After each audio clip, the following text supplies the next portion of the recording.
Dear Shanae and Simone, as you move through life as Black women, you will have a very unique experience. In many cases, you will be asked or expected to serve in roles that weren't clearly explained, nor did you really agree to. Over the course of my life, I have met some amazing women who have navigated some of the spaces that you will encounter. I want my village to share with you their stories of trials and successes to help provide a foundation to understand your power to choose the woman that you will become and the strength that you can find in your sisters. This series of shows is my gift to you. The women you will hear from are phenomenal. They come from different backgrounds and have chosen different paths for their lives. Each represents a facet of the Black woman experience. Some of the stories may not align with your journey directly, but those stories are even more important. By listening closely, you can learn about uncommon experiences and find ways to support your sisters along your shared journey. I love you all so much, and I hope to see you soon.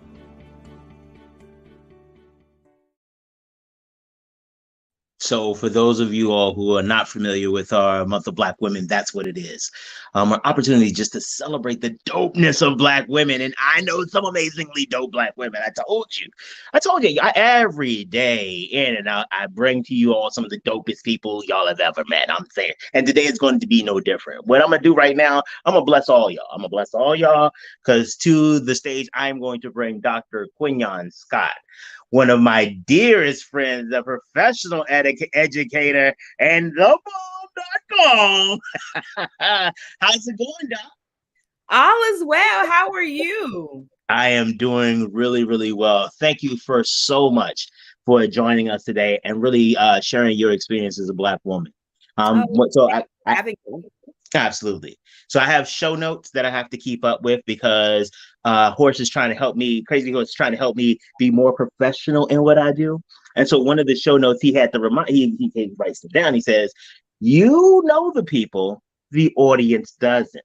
So one of my first notes is to stop and breathe and say, Dr. Scott, it's really great to have you. Could you introduce yourself to our audience, those who may not be familiar with you? Did you see how professional that was? That sounded professional. I'm proud of me. Go ahead. So let me say thank you so much for the warm introduction of just being a part of the group of amazing Black women. I am Dr. Quinhon Scott.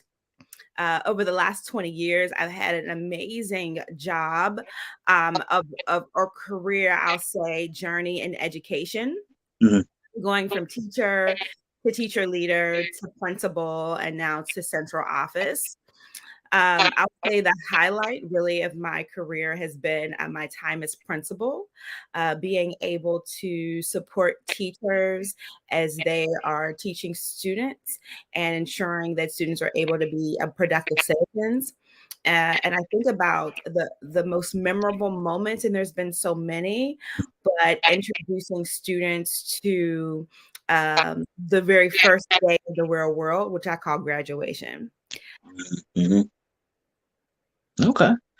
So I'm going to start you off again, looking at my show notes. I'm going to start you. Are you okay? Yeah, I'm fine. Okay. I just want to make sure it was because on my side it froze a little bit. So I'm like, wait, is that me? That's me. It's all me. I just got to make sure because I get nervous real quick. So I'm gonna start you off like we start everybody off. Okay.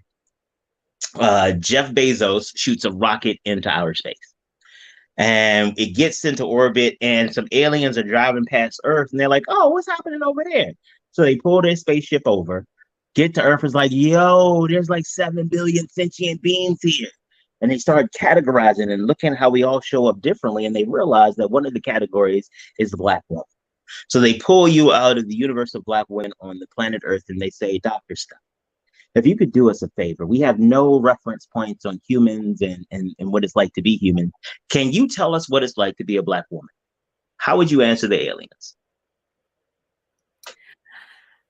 I would tell the aliens that as a Black woman, it's the richness of two beautiful worlds coming together. So one being womanhood. When I think of being a woman, being able to birth life uh, to society, and we talk about, of course, Black women giving birth, Mhm.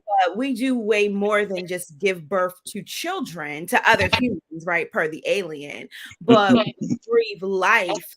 So I'm thinking of being a mate and being supportive, being the compassionate and encouraging one, being the softer one of society, but also being the one that still carries the weight of how society moves. And I believe that's women in general. Okay. Uh, so that's the beautiful world of womanhood. But the other part of that is that the Black woman is a part of a very unique culture because she is responsible for triple what other women are responsible for. For our culture generationally has made us the nucleus of really how the world is centered. And um, I would say that to the alien, that the Black woman is really the true warrior, because she is responsible for fighting through everything that society has given to other people, but Mhm. hasn't given to the Black woman. And what the Black woman does have, it's because she's fought for the seat. Um, Okay. So no, I love the way that you frame that. It is kind of this ongoing conversation that we've been having this month about Black women being defined by their service to others. So it's not like, oh, it is how much, who do you help? Who are you associated with? Whose mother are you? Whose wife are you? Where do you work? Who do you help? And that has been one of the things that, at least in the conversations that we've had this month, about the kind of identifying traits of Black women, like how people measure what you do is big. How hard was it for you to do? Right. And the other part is that you're less than if you aren't identified with one of these roles. So you're Mm, less than if you don't have a mate. You're less than if you don't have a child. You're less than if you have a mate but not a child but not a mate. You're less than if you don't have a career. And so the idea is that the baggage that comes mhm, along with this being the association of Black women mhm, becomes very daunting because you have to I'm thinking about when you purchase an item and how they have the white peanuts, the foam mhm, mhm, mhm. part of the box, Packing peanuts. packing peanuts. And so Mhm, I feel as to bring a visualization as a Black woman, you're constantly trying to move mm, packing peanuts out of the way. And if you recall, sometimes it's through kinetic energy, they stick to you, they're in your way. Even after you've packed your item or you've gotten rid of, you always like have something left over. And the residue that I'm going to say the negative residue that mhm, people associate with Black women causes Black women to work harder, to mhm, harder, um, just to even have a seat at the table. We're not even talking about um, the we're talking about the table for you to be a productive citizen. oh, right. You're not even talking about leadership. No, Right, absolutely. right, right. Just being a productive citizen, living a productive life, the small things, the going to the grocery store. And if I may tell this story, so I love to shop, Mhm, and there was a time where to release energy, I would after work uh, go to various stores. And I also love some of the things that Black women do that I love is being so universal with their hair. So we can braids one day, wigs, short hair. And so we pride ourselves on being so universal in so many different places. And so I decided that I was going to wear this big blonde wig for a period of time. And so the big blonde wig is now this negative association because we associate that if Black women don't have the certain hair color or certain hair length, then they are less than, they are not as professional.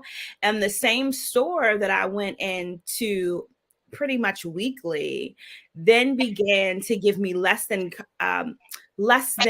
adequate customer service because my blonde wig made me look what appeared to be less than. So in something as such a small situation where with my black short haircut, how can I help you? Do you have everything you need?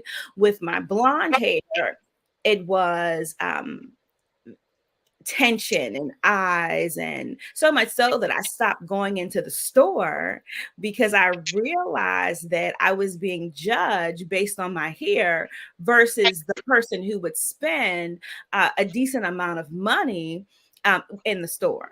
Right. And so a lot of it we've heard this month comes back to this idea that everyone else has decided what a Black woman should be before she ever shows up in the room.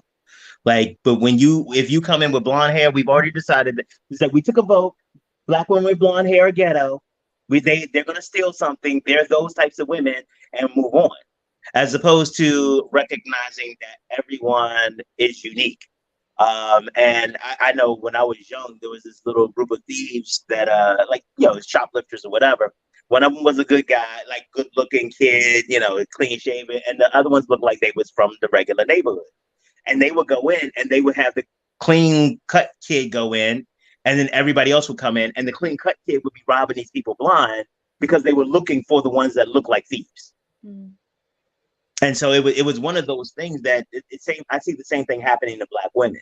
If you show up with, especially when it comes to dress, and you're absolutely right about hair.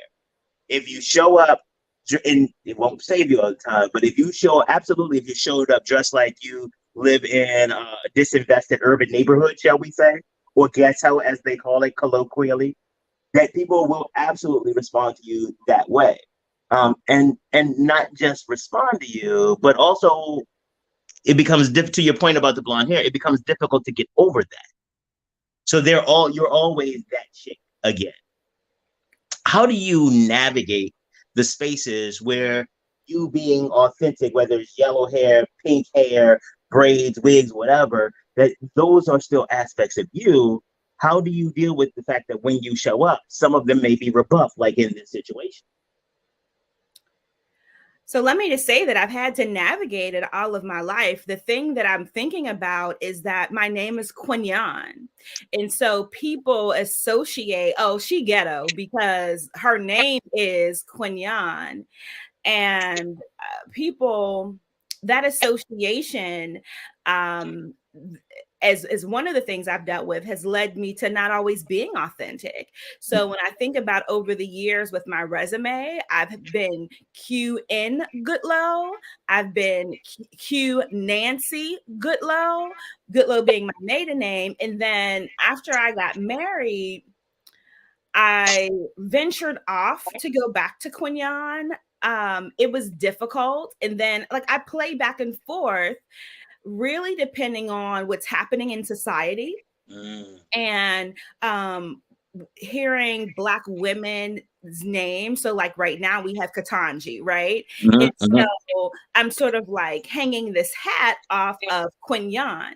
I don't know what Ketanji means. I know what Quinhon means. And I appreciate just people talking about her name alone. I mean, the frame of who she is amazing, but it's her entire name that's also a part of the cultural journey that one day will be a part of the true story that we make so many judgments, and those judgments cause us not to be as authentic as we really want to be, because to a certain degree we're trying to fit into society because we want the seat at the table, we want the position, we want to be accepted, we want to just get there. And the idea is if I could get the job, then I'll change who I am. So I even think about, I love accessories, long earrings, big glasses. Like, I love all the things that say hood, although I was raised in an all-white community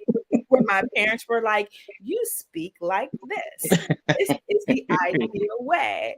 But I've always been attracted to those things that don't align to what is considered professional. And it's really been a hard battle. And it's also been a sacrifice where I've denied myself. So like, I love piercings, but I don't have piercings because I've been brainwashed to believe that they will prevent me from getting a job. I love tattoos, but I don't have any because I've been brainwashed in believing that you're less than, specifically from like a spiritual standpoint, if you have them. And so this brainwashing of fitting into society really prohibits Quinhon showing up as her authentic self all the time, because there's these layers that I'm still trying to fight my way out of the packing peanuts so that I can finally be free. Okay. And it sounds like this is more of a process than it is an event. Like a lot of people, a lot of people see it's like, oh, you have reached this place where you are comfortable in your own skin, girl. I want to get like you. And I've heard a lot of Black women, when they receive that as a compliment, it feels like, oh, girl, you don't even know how rough it is. And I think, and what I've been told is that is an acknowledgement that it's still a work in progress. But to your point, I think some of the issue is that we don't get the chance to celebrate you all, because you always, as soon as you finish this one role, you got to put on the other mask for this role. How do you navigate, especially with from the outside looking in, it looks like you've done an amazing job of integrating this very large personality. Hell, since I met you, you got like what, 15, 20 years in the game. Well, maybe not 20 years, not that much. But almost.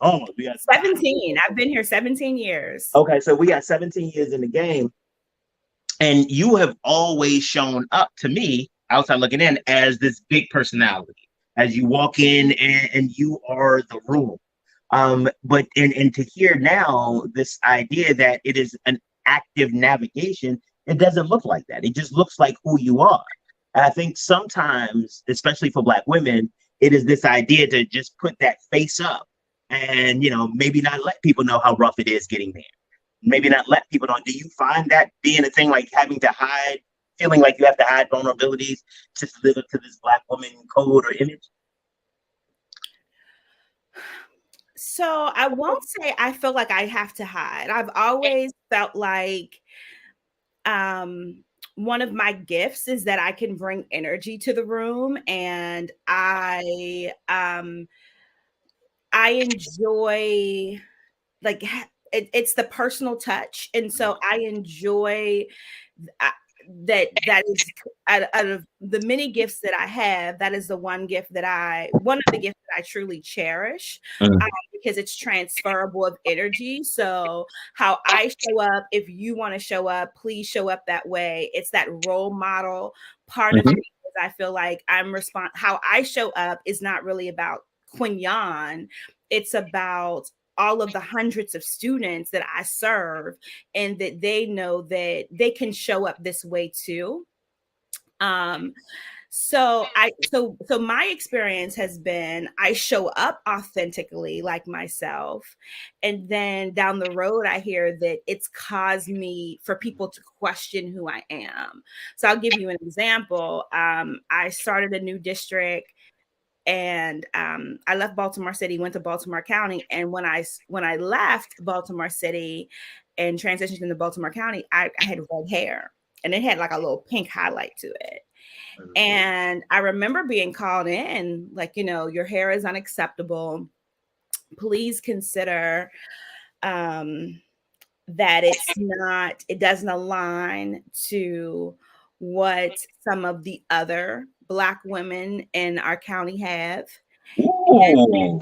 And because this was the person who they sent to speak to me was a person that I had relationship. They were actually the person that got me the position, so to speak, sort of as like, not that I didn't earn my way because I had already been a principal for 8 years. Right, but they put you on. They put me on, right. And so I respected them enough to say, let me just go ahead and change my hair. But what did that feel like, though? It felt like I am the puppet, and I am truly not. I am the puppet who you believe you could maneuver, and that's one of the reasons why I got the position. Oh. Versus you liked how I authentically showed up, and so because you liked how I authentically showed up, you believe that was the right person for the position, regardless of how I looked, regardless of what I wore, because those things are so medial, you know, it matters nothing. And you're talking about somebody who it makes me feel good to have these things. I love dressing up every day, but at the end of the day, it's the core of who you are that, you know, you're talking about being an educator. It's the core of who you are as the leader that it has the ability to change the atmosphere of a building and to change children's lives. And when you begin to change children's lives, you also impact the home. So you're talking about, as a school principal, having the ability to change, you know, true families based on what you're providing for their children and opportunities you are making available to their children. And then depending on where their children end up as a productive citizen, abilities to shift cultural changes that will be in the best interest of the entire family. Mm-hmm. So the job is so much bigger than just making sure the teacher's teaching and the students are not in trouble. And I felt in that moment that they didn't get it, that the people that they had identified as building leaders were people that would conform to what their leader at the time believed was the way. And at the end of the day, whether we admit it or not, there's a certain amount of brainwashing that you conform to because you have to in order to have a seat at the table. One of the things that I tell people all the time, actually, it was you who exposed me to the information the first time. The first mandatory school attendance law was in like Massachusetts in the 1600s, and it was designed to keep the little street urchins, the orphans, to teach them how to worship God appropriately and behave in proper Protestant society. This public education was never designed to teach children how to think. It's designed to teach them how to follow random rules and be good employees forever. Because think about it, you know, we've seen some not necessarily great teachers. We also seen some phenomenal ones. And one of the things that happens with either way is that kids learn how to follow directions. They learn what power is. They learn how to navigate through power. And that's one of the things, especially during COVID, what people realized was missing. It's like the school teaches kids how to offset some of the negative things from home. If everybody in your house is always yelling all the time and you go to school and they tell you to be quiet, that's the only place you're going to learn that. Social acceptance. And so I wasn't going to spend a lot of time on education, but I realized I can't talk to you and I spend a lot of time in education because you was a professional. Actually, and that's the thing that I want people to understand. You're not just a professional educator. You are an educator. Like the volunteer work you do has to do with helping kids learn stuff or helping people learn stuff. The jobs you have, the hell, where you live, it's all about helping people. So I think we're going to have to dig into the education piece a little bit. Okay, it's my life's work. Okay, and so since I have narcissistic tendencies, I want to talk about the part that I was involved in. So tell us a little bit about because it was a revolutionary, eye-opening experience for me. working with you at ACE, well, working for you at ACE. So talk to me a little bit, because you just talked about how the impact that you have can transform families, and I have seen it. So, I mean, whether you want to talk about the laundry, whether you want to talk about the food, whether you want to, just, you could just run through all the stuff we did at ACE and just talk about how that difference and that engagement as an educator, not just trying to make sure that the test scores were high, how that changed lives. I'm sorry, I'm excited about it, talking about my damn stuff. Okay, let me go. Show notes, show notes. I gotta look at my show notes again. One of my show notes is to calm down and don't get so excited. I don't know how he expect me to do that, because this is exciting shit. I mean, stuff. I gotta find. It goes to charity, so it's okay. Sorry. Go ahead. I'm excited. Go ahead. Talk about it. So I'll say that ACE was my first, the Academy for College and Career Exploration in Baltimore City. That was my first principalship. And my philosophy was that education was life or death. And so I worked to identify a team that could support me in ways where I was inefficient and weren't able to show up, so that students can live. For me, it's about, how do we ensure that you're able to be healthy, live long, and be productive? And although everybody doesn't believe this, I believe that one of the ways you can do that is through education. And so I'll tell you that it was important to have a diverse staff. That I just believe that the schoolhouse was a representation of what the students would see in the world. And it was important to bring all elements of that early to them, so that those small things could help them be prepared. And so when you attend typically often all Black institutions in a majority Black city, oftentimes you are able to isolate yourself where you may not see all the cultures represented in that city, especially in a segregated city like Baltimore, where you have East Side, West Side, South Side, and oftentimes those who are the Baltimoreans of those neighborhoods, born and raised generations in the same neighborhood, they tend to stay in that neighborhood. And so I believe, like, as a Black woman, it was important to provide students with what they saw beyond the walls of their neighborhood. Got it. Okay. Oh, did you want me to continue? Oh, yes, please. I'm sorry. Okay. I was actively listening. I got it. Okay. I apologize. I'm enthralled. Like, yeah, go ahead. Tell me more. Yeah. I was there and it's like, oh, tell me more. I remember. And I'll say that one of the women who really helped me to see that students needed a lot more was one of our parents. So we had a parent, God rest her soul, Miss Smith. She was raising my grandson. She was like the parent that I met like my first day of being a principal. And she was like, hey, I'm just coming in because my grandson's coming. I wanted to meet you, blah, blah, blah. And so she also became my champion. And she showed up as her authentic self, which gave me permission to be more of my authentic self. And so she showed up in need. Like, hey, I'm a grandmother, I'm retired, my grandson needs these things. And culturally, I was taught that you have to be poised, you're not allowed to say you need things, you're not allowed to advocate for yourself. So she really, watching her, gave me the empowerment to really start some advocacy for the community. So we did the food bank. She actually, her and a social worker led the food bank. And after the food bank, we were like, or during the moments of the food bank, we talked about serving the community, but serving our students.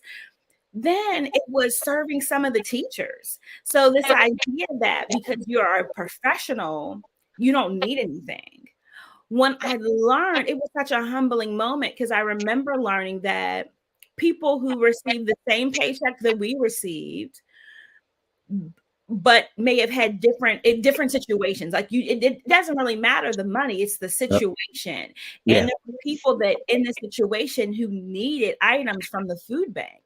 And so that part like showed me not to be judgmental, because regardless of the money you make, you can be in need. Yeah. And so I appreciate, we all show up differently, and I'm sure we all have those insecure issues, but I so appreciate Miss Smith and the women at the time who were a part of the PTO. It was just about 4 or 5, because they all were very different, but they all were able to voice what either students, parents, teachers, or community members needed, and we were able to provide services. And so for me, that's showing up authentically, because I'm a servant, and being able to say, school is important, but this is also important. If you can't feed the need, then how truly is a person going to learn? And I'll say that one of the things that when I think about, we increased test scores, we were in the newspaper, yada, yada.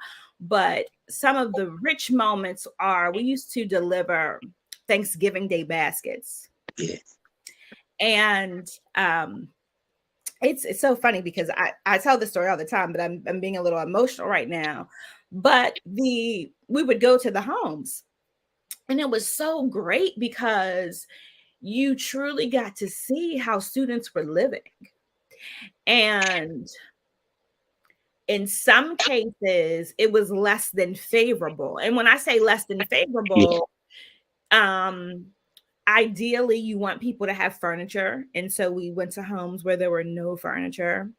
I remember going into one home where they lived in a basement apartment, but they had no drop ceiling. So when you look up, all you could see were wires. Yeah.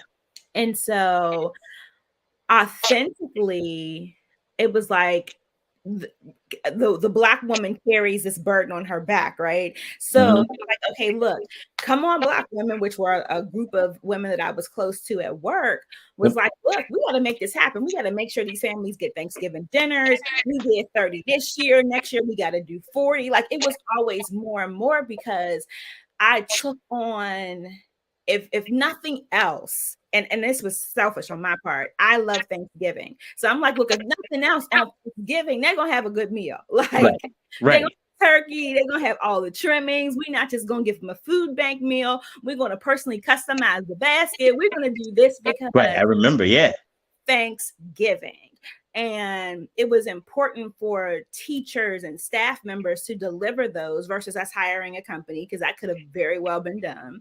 But it was for us to do it because you have a different level of compassion when you see the environment of where they come from. So this idea of they've been able to fight through so much just to make it to school. One of the things that you showed me, because my academic experience was not the same as many of the students we work with.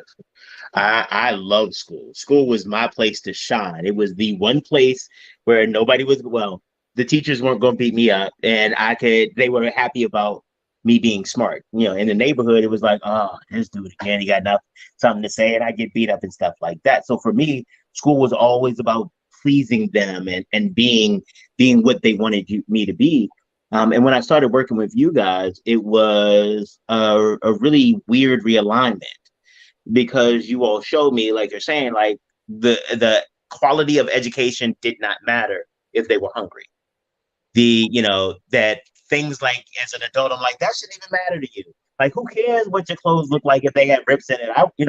But for, I remember, when because you had me stop, I was like, remember when you were, in high school, middle school, that was a big deal. And I was like, damn, I would have tried to avoid school if I had a rip in my jeans. Like, I'd have been like, I can't even go in today. Or if I didn't smell fresh, or somebody would joke me. Like, that was enough to stay out of school. Forget actually doing work there. My mind would not have been in it.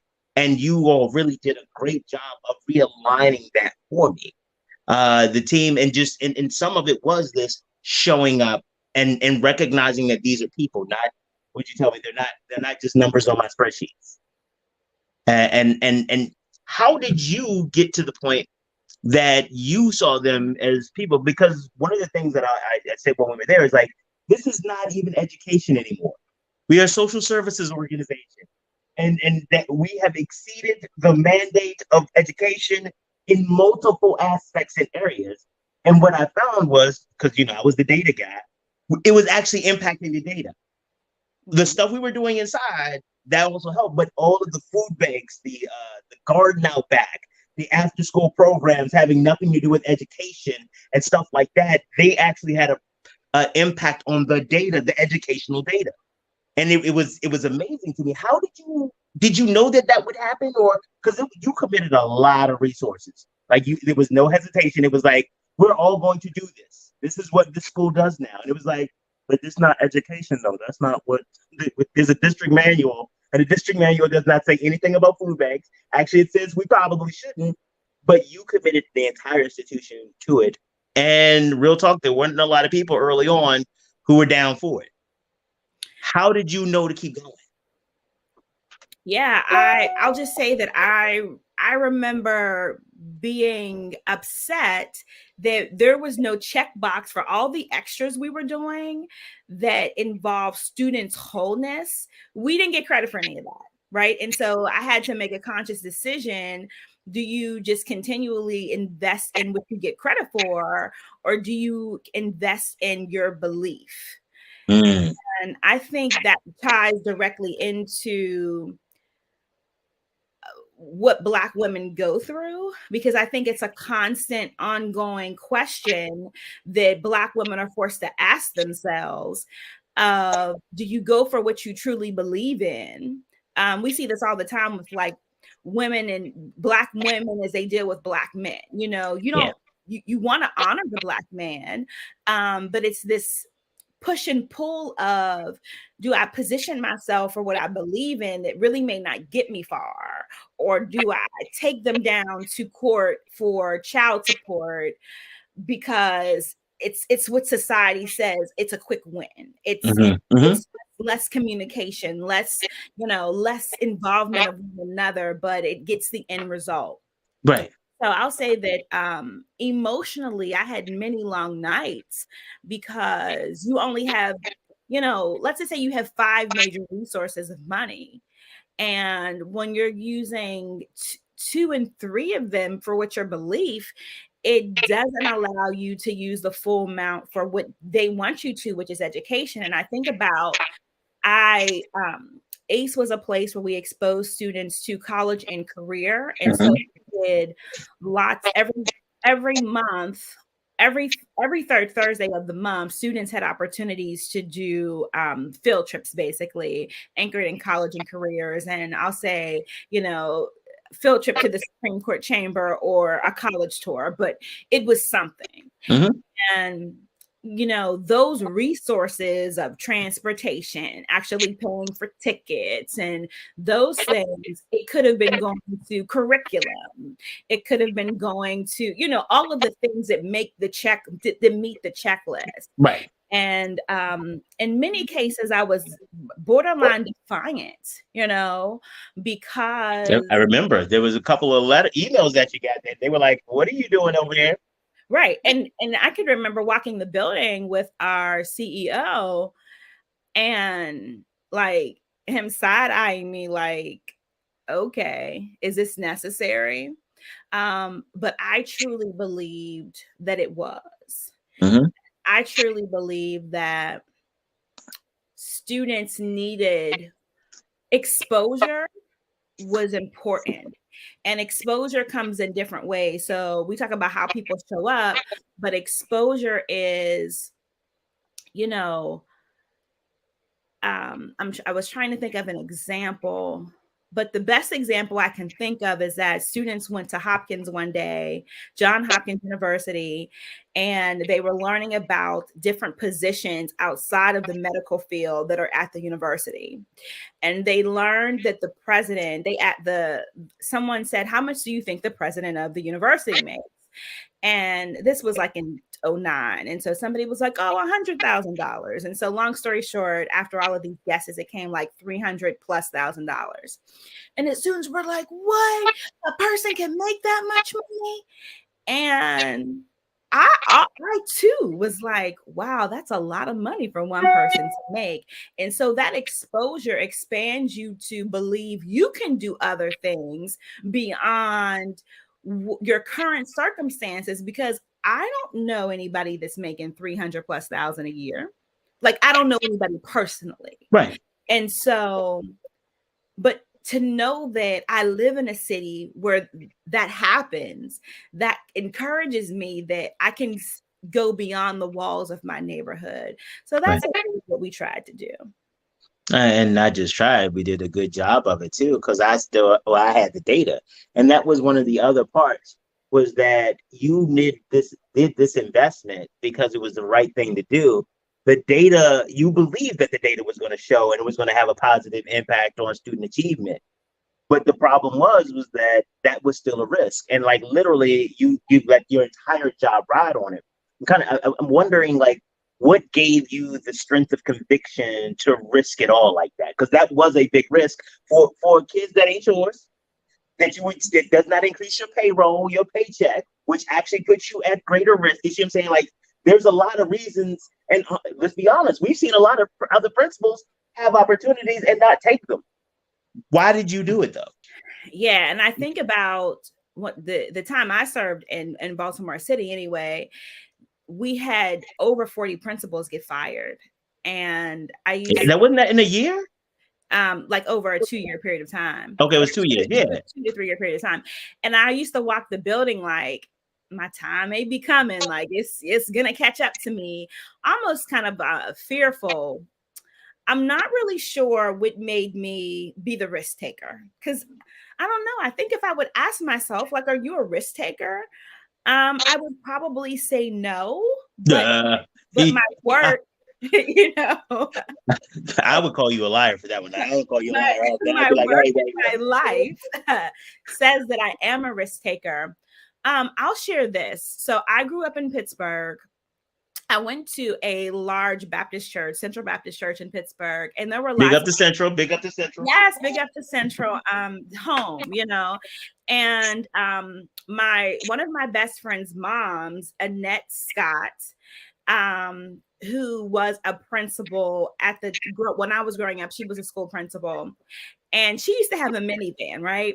And so she would bring her students. We would have like Bible study, choir rehearsal, and she always had students with her. And they were students who needed support, right? So the students who needed clothes, like she always had to stop at a store to get her students, blah, blah, blah. And my girlfriend and I would laugh at her students. Like, you need our mom to blah, blah, blah. And we never, at the moment, in that moment, you know, maybe let's say I was like 11 or 12, and she taught elementary school. We may have even been like 13 or 14. And we had like this mean girl edge, like, oh, we're better because, you know, our parents are educators, and you know, we live in the schoolhouse, you know, that kind of thing. And I always remember her compassion.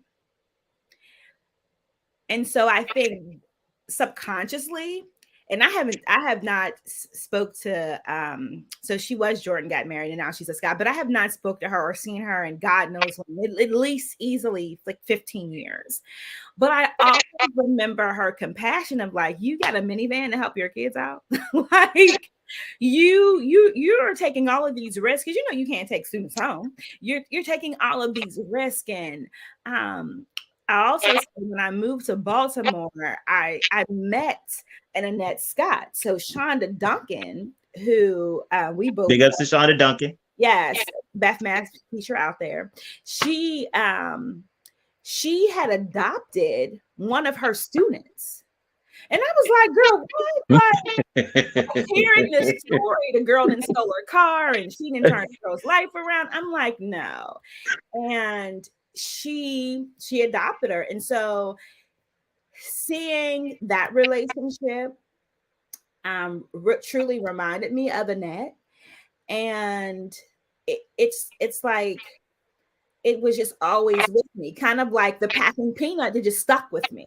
So I don't, I don't really, I can't say where it came from. I Mhm. would say that I'm always reminded of how Annette would carry her students as principal. And not that I wanted to be that kind of principal, because Right. I like I was too young to be a mom. Like, don't call me mom. People used to call me mom. I used to be like, no, no, no, no, don't call me mom. And then, I'm like, I'm gonna be, principal. Good. Let's keep it moving. But what I didn't think about was when you're creating a family atmosphere, people hold on to you with family names. Yeah. So I think all of this stuff just kind of comes with age, um, Mhm. and wisdom. Because I definitely didn't say I did that. Definitely didn't start my career saying like, "Yo, we're gonna be risk takers. We're gonna go outside the box and make sure we, be rebels in education." Right. Especially with the garden piece. Now Oh, garden. tell them about the garden. Tell them about the garden, because you were on that well before this became popular. Right. So, now every neighborhood has a garden, every school has a garden. It's just what you do. But in the early 2000s, we Ace had a lot of property surrounding the school. And how it started with the garden was that YouthWorks, which is Baltimore City job opportunity for young people 14 through 18, we wanted as many students as possible to have opportunities with YouthWorks, but there's limited sites. So we became a site, and the question is like, okay, now if you have 30 students in a summer, what do you do with these 30 students? Mm-hmm. And so honestly, it was like, let's just have a garden, because it made sense. Because what do you do with 30 students? And if they can learn, but from a biology standpoint, growth standpoint, animal cells, plant cells, that kind of thing, while they're gardening, we had no idea that it would be so plentiful that the students would then be able to sell to the neighboring community. We would then extend the garden, and so we were able to get a lot of grants. But honestly, it started off because we needed something for students to do in a safe place so that they Mm-hmm. could play.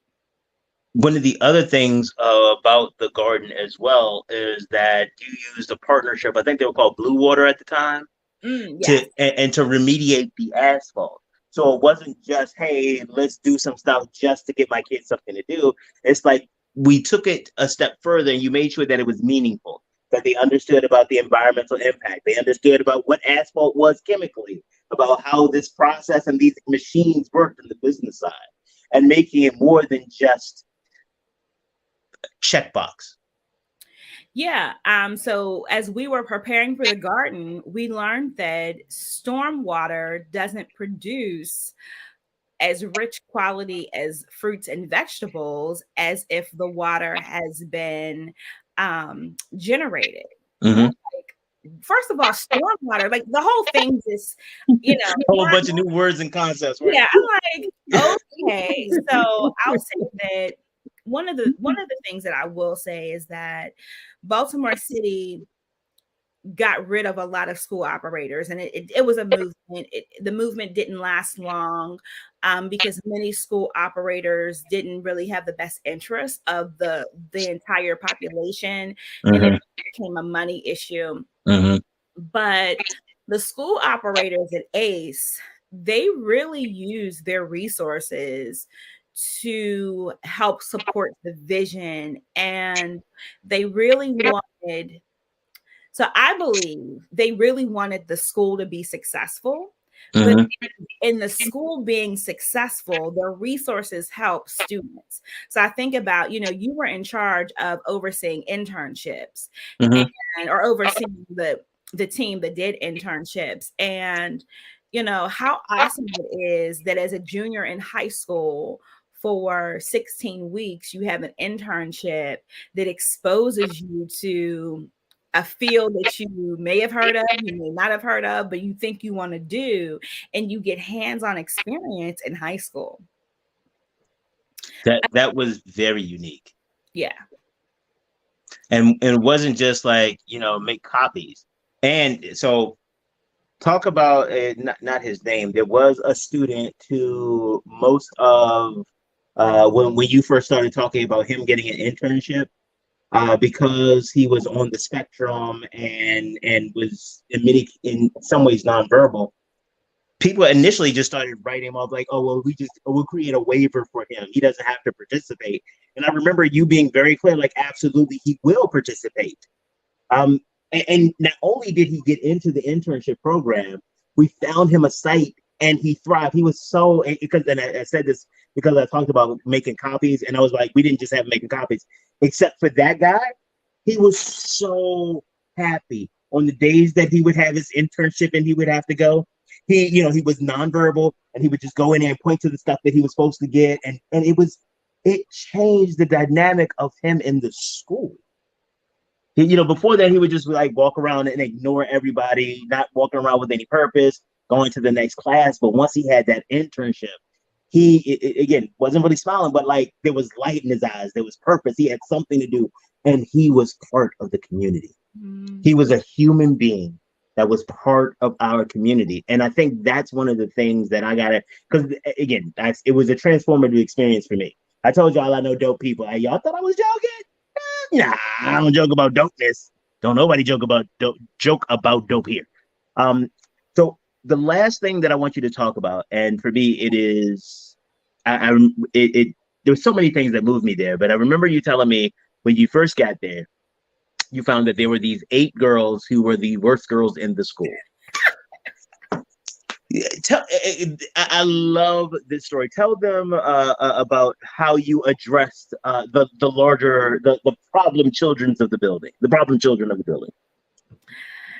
So going back to the Black woman thing, so there's certain things that as a Black woman in a schoolhouse, people believe you can do because you're Black. So if you're Black, you can handle the Black children. If you're Black, you can understand the Black mother. And so I'll say before the principalship, through my career, I was asked to do things not because of the skill set, but because they believed that association would smooth over the situation. Right. And this is a prime example that, so before I was principal of ACE, I was resident principal. Before resident principal, I was teacher. And as teacher, I taught senior English.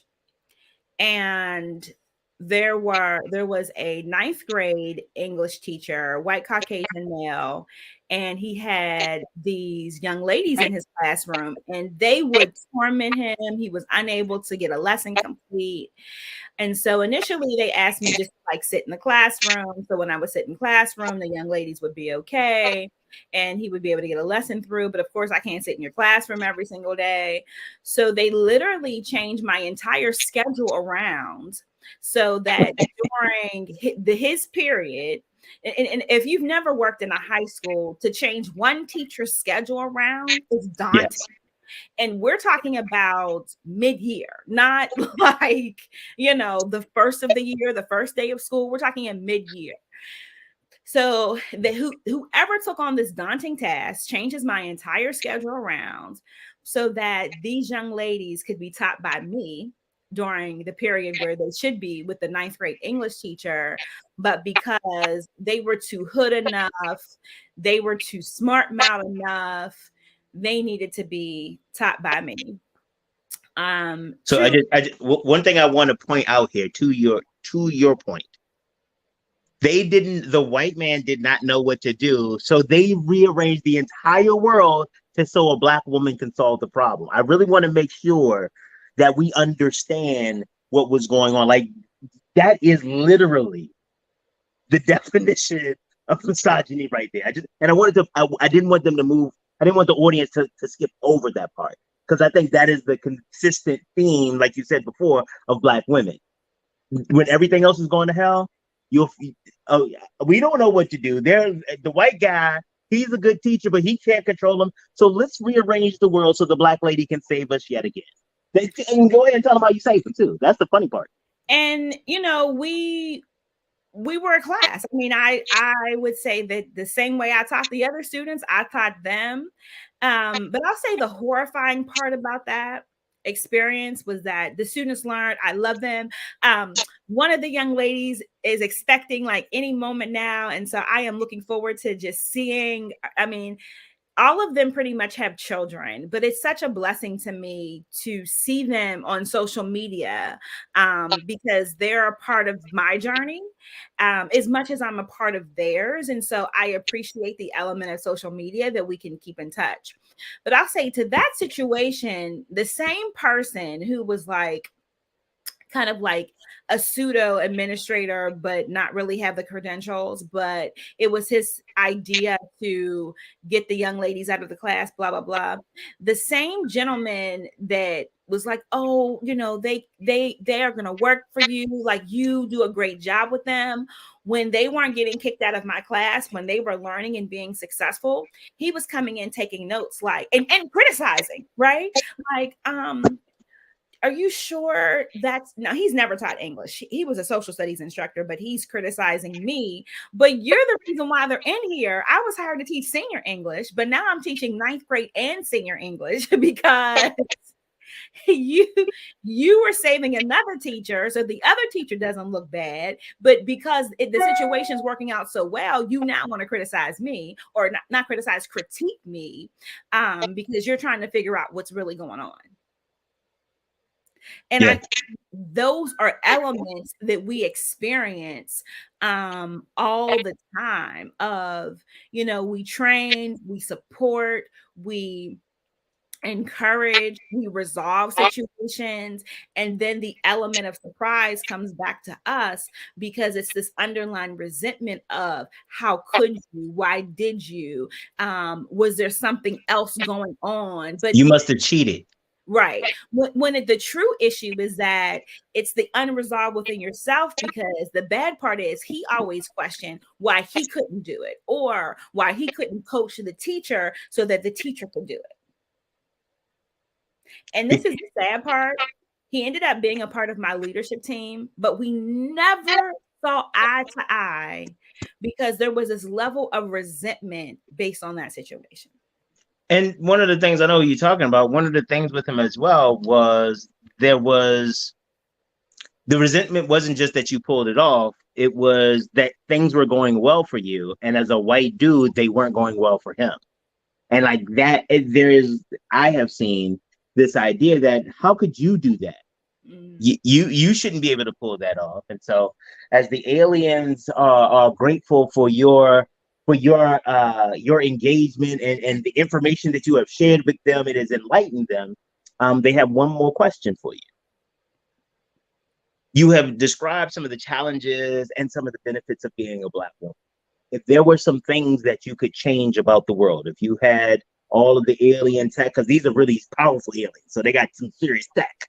So if you could have any of their tech, or you could change something to make the world better or safer or kinder to Black women, what would it be? I would change Black women in America. Okay.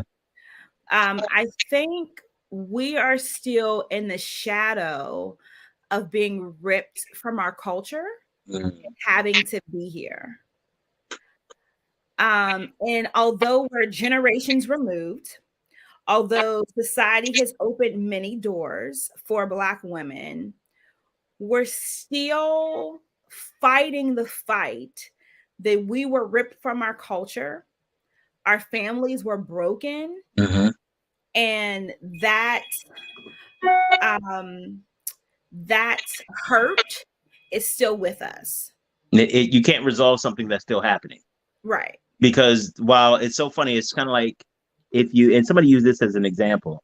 If I kidnapped your kid and I raised your kid and abused your kid the entire time, you won't be okay with that. Like, it's not, there's no way that and then stop and start raising the kid right. That's still not good. It's still not yours. We are still, I remember this story and because you know how our conversations go. We'd be on here for like 3 hours. I had to call Donnie and get an extra hour for my show.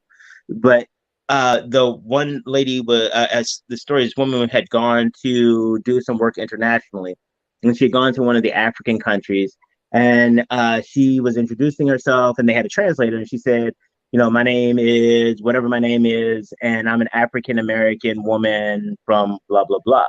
And so he said that. And then the lady in the crowd asked the question. And so they started talking. And she's like, all right, I know I didn't say a whole bunch. And he said, and she was like, what are they asking? He said, one, they didn't know that there were any Black people in America. They thought everybody was white. And two, they didn't understand what an African American was. And I had to explain to them that you were one of the stolen people. And when she said that, it was like my entire lineage came before my eyes, and I was like, I am one of the stolen people. This isn't where I belong. They talk often about Blacks having the crabs in the barrel mentality. Well, the crabs shouldn't be in a barrel. When you have them in the ocean where they belong, they don't do that to each other. It's gonna be my last little thing.